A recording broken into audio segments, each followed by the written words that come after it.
parler de la Burton Killroy 3D. La Killroy 3D, c'est la plus polyvalente dans la gamme Killroy. Donc on a la Killroy Twin qui va être un petit peu plus portée sur le freestyle, la Killroy Pow qui va être un petit peu plus une utilisation poudreuse. La Killroy 3D elle vient vraiment faire le trait d'union entre les deux avec une utilisation hyper polyvalente, donc pour à la fois de la piste, de la poudre, du parc.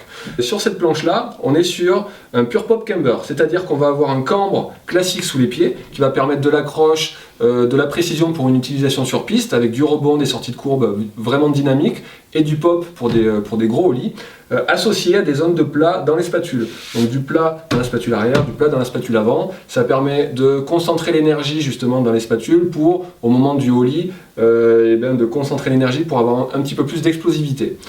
Associé à ça, on va avoir une construction 3D dans la spatule. Donc on n'a pas une spatule qui est toute plate, mais on a une spatule qui est légèrement convexe. Et donc ça va permettre de faire comme un effet d'étrave de bateau. Et donc quand on se retrouve en neige profonde, on a une planche qui flotte, on n'a pas besoin de fournir d'efforts, on a vraiment quelque chose qui reste en lévitation.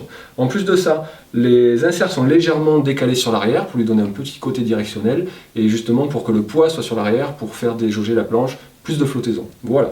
Vous êtes à la recherche d'une planche polyvalente, vous aimez bien faire un tour dans le parc de temps en temps, quand il y a de la poudreuse, vous avez envie d'y aller, et en même temps vous aimez bien prendre de la vitesse sur piste, il y a de la stabilité, de la déformation en torsion, mais pas trop, elle passe vraiment partout, et vous êtes un rider de niveau intermédiaire à très bon, de la Killroy 3D.